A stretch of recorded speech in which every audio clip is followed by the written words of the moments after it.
Chapter 7 Outcomes of Democracy Overview.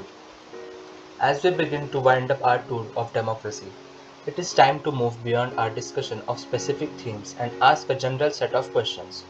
What does democracy do? Or what outcomes can we reasonably expect of democracy? Also, does democracy fulfill these expectations in real life? We begin by thinking about how to assess the outcomes of democracy.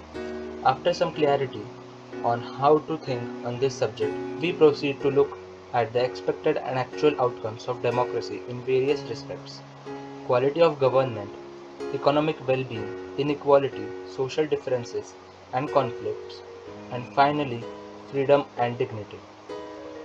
Our final verdict, positive but qualified, leads us to think about the challenges of democracy in the next and final chapter.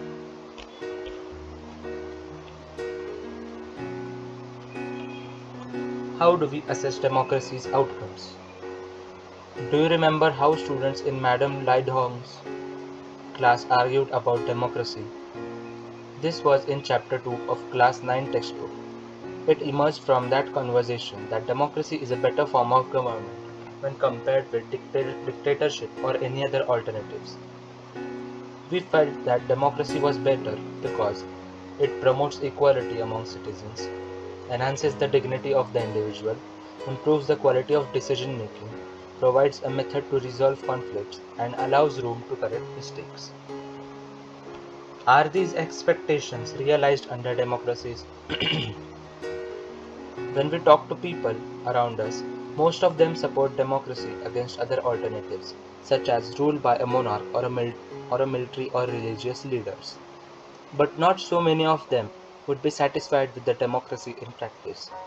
So we face a dilemma. Democracy is seen to be good in principle, but felt to be not so good in practice. This dilemma invites us to think hard about the outcomes of democracy.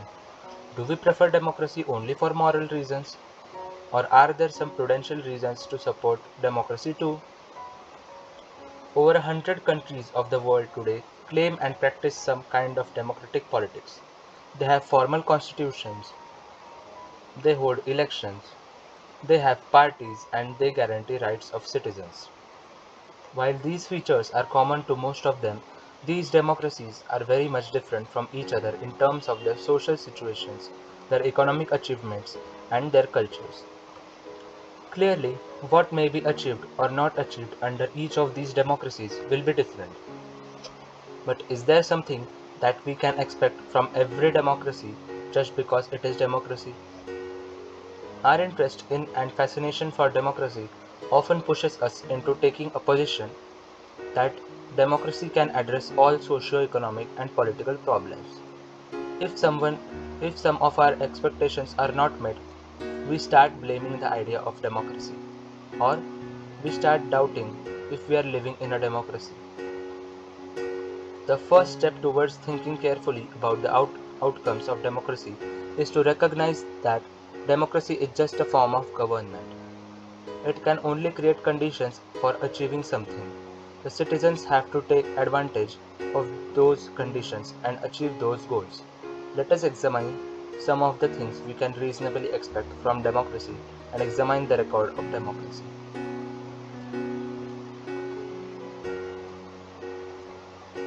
Accountable, responsive, and legitimate government. There are some things that democracy must provide.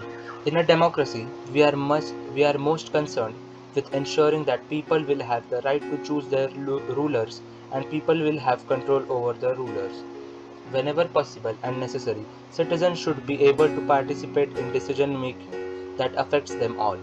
Therefore, the most basic outcome of democracy should be that it produces a government that is accountable to the citizens and responsive to the needs of expectations of the citizens. Before we go into this question, we face another common question. Is the democratic government efficient? Is it effective? Some people think that democracy produces less effective government.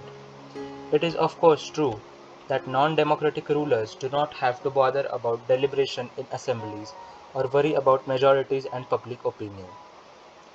so they can be very quick and efficient in decision making and implementation.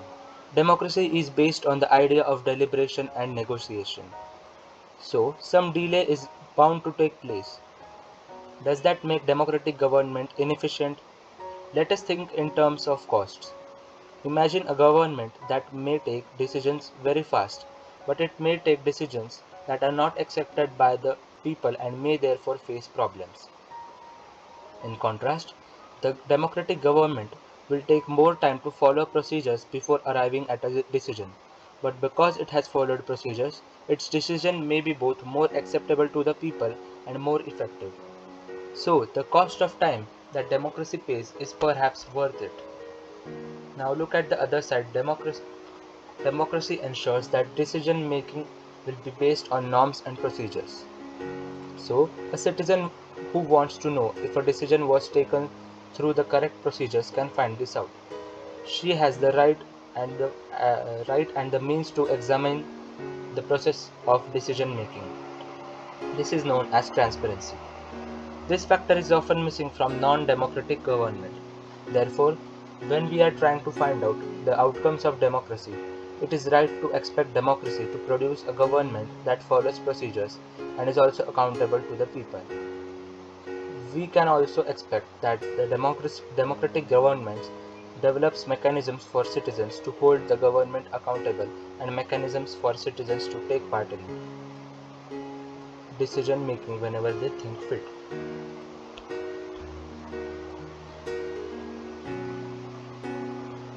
If you wanted to measure democracies on the basis of this expected outcome, you would look for the following practices and institutions: regular, free, and fair elections, open public debate on major policies and legislations, and citizens' right to information about the government and its functioning.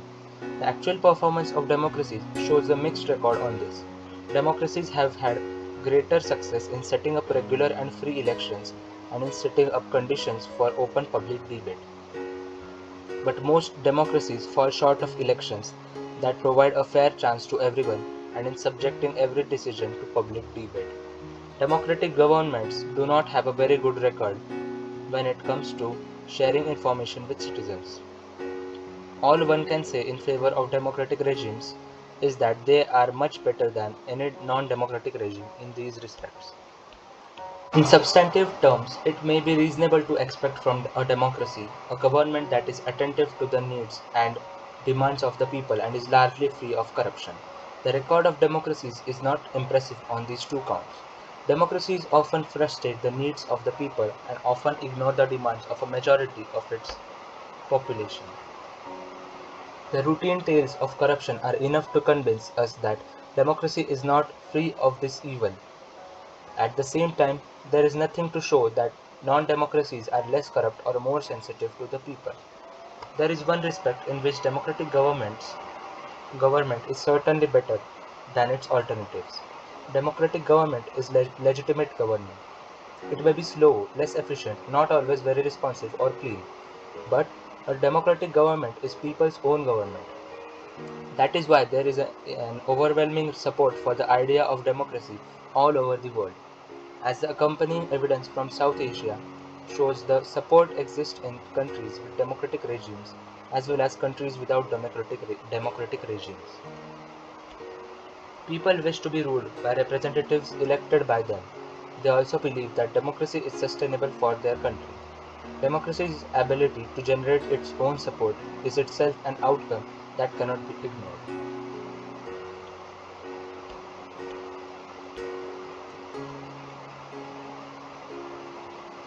Economic growth and development.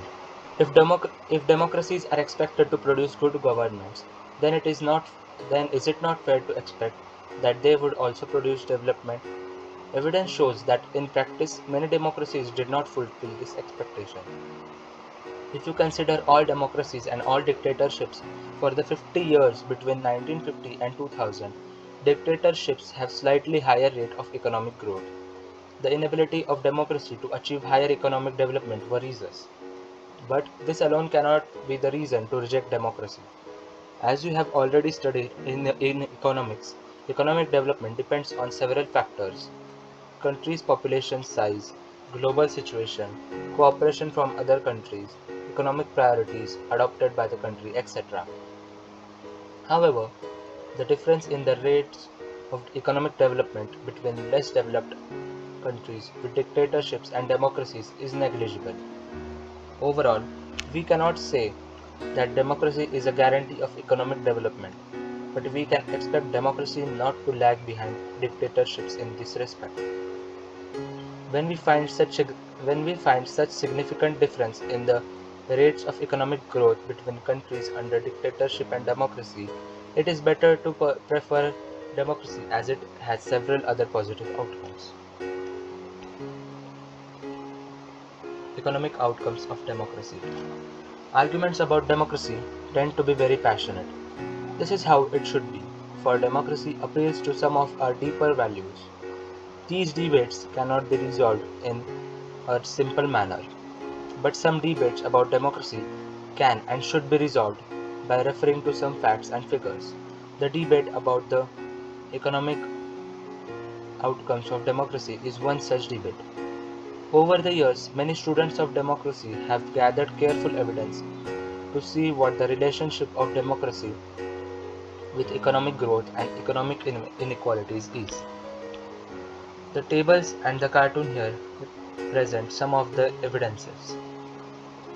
Table 1 shows that on an average dictatorial regimes have had slightly better record of economic growth, but when we compare their record in poor countries, there is virtually no difference. Table 2 shows that within democracies there can be very high degree of inequalities. In democratic countries like South Africa and Brazil, the top 20% people take away more than 60% of the national income, leaving less than 3% for the bottom 20% population. Countries like Denmark and Hungary are much better in this respect. You can see in the cartoon there is often inequality of opportunities available to the poorer sections. What would be your verdict on democracy if you had to base it purely on economic performance of democratic regimes in terms of growth and equal distribution?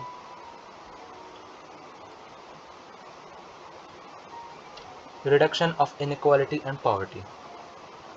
Perhaps more than development, it is reasonable to expect democracies to reduce economic disparities. Even when a country achieves economic growth, will wealth be distributed in such a way that all citizens of the country will have a share and lead a better life? Is economic growth in democracies accompanied by increased inequalities among the people, or do democracies lead to a just distribution of goods and opportunities? Democracies are based on political equality. All individuals have equal weight in electing representatives. Parallel to the process of bringing individuals into the political arena of an equal footing, we find growing economic inequalities. A small number of ultra-rich enjoy a highly disproportionate share of wealth and incomes. Not only that, their share in the total income of the country has been increasing. Those at the bottom of the society have very little to depend upon. Their incomes have been declining sometimes. They find it difficult to meet their basic needs of life, such as food, clothing, house, education, and health. In actual life, democracies do not appear to be very successful in reducing economic inequalities. In class 9th economic textbook, you have already studied about poverty in India. The poor constitute a large proportion of our voters, and no party will like to lose their votes. Yet, democratically elected governments do not appear to be as keen to address the question of poverty as you would expect them to. The situation is much worse in some other countries. In Bangladesh, more than half of its population lives in poverty. People in several poor countries are now dependent on the rich countries even for food supplies.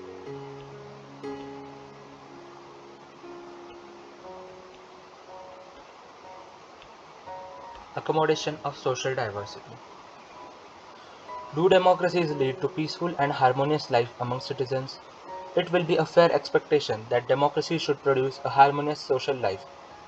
We have seen in the earlier chapters how democracies accommodate various social divisions. We saw in the how first chapter how Belgium has successfully negotiated differences among the ethnic populations. Democracies usually develop a procedure to conduct their competition. This reduces the possibility of tensions becoming explosive or violent. No society can fully and permanently resolve conflicts among different groups, but we can certainly learn to respect these differences, and we can also evolve mechanisms to negotiate the differences. Democracy is best suited to produce this outcome. Non-democratic regimes often turn a blind eye to or suppress internal social differences. Ability to handle social differences, divisions, and conflicts is thus a definite plus point of democratic regimes. But the example of Sri Lanka reminds us that a democracy must fulfill two conditions in order to achieve this outcome. It is necessary to understand that democracy is not simply ruled by majority opinion. The majority always needs to work with the minority so that governments function to represent the general view. Majority and minority opinions are not permanent. It is also necessary that rule by majority does not become rule by majority community in terms of religion or race or linguistic group, etc. Rule by majority means that in case of every decision or in case of every election, different persons and different groups may and can form a majority. Democracy remains democracy only as long as every citizen has a chance of being in majority at some point of time. If someone is barred from being in a majority on the basis of birth, then the democratic rule ceases to be accommodative for that person or group.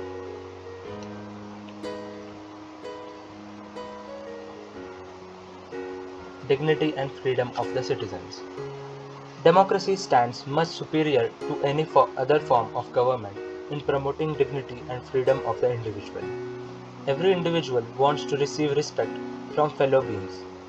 Often, conflicts arise among individuals because some feel that they are not treated with due respect. The passion for respect and freedom are the basis of democracy. Democracies throughout the world have recognized this, at least in principle. This has been achieved in various degrees in various democracies. For societies which have been built for long on the basis of subordination and domination, it is not a simple matter to recognize that all individuals are equal. Take the case of dignity of women. Most societies across the world were historically male-dominated societies. Long struggles by women have created some sensitivity today that respect to and equal treatment of women are necessary ingredients of a democratic society. That does not mean that women are actually always treated with respect, but once the principle is recognized, it becomes easier for women to wage a struggle against what is now unacceptable legally and morally. In a non-democratic setup, this unacceptability would not have legal basis because the principle of individual freedom and dignity would not have the legal and moral force there. The same is true of caste inequalities. Democracy in India has strengthened the claims of disadvantages and discriminated castes for equal status and equal opportunity. There are instances still of caste-based inequalities and atrocities, but these lack the moral and legal foundations. Perhaps it is the recognition that makes ordinary citizens value their democratic rights. Expectations from democracy also function as the criteria for judging any democratic country. What is the most distinctive about democracy is that its examination never gets over. As a democracy passes one test, it produces another test. As people get some benefits of democracy, they ask for more and want, want to make democracy even better. That is why, when we ask people about the way democracy functions, they will always come up with more expectations and many complaints. The fact that people are complaining it is itself a testimony to the success of democracy. It shows that people have developed awareness and the ability to expect to look critically at power holders and high and the mighty. A public expression of dissatisfaction with democracy shows the success of the democratic project. It transforms people from the status of a subject into that of a citizen. Most individuals today believe that their vote makes a difference to the way the government is run and to their own self interest. Thank you.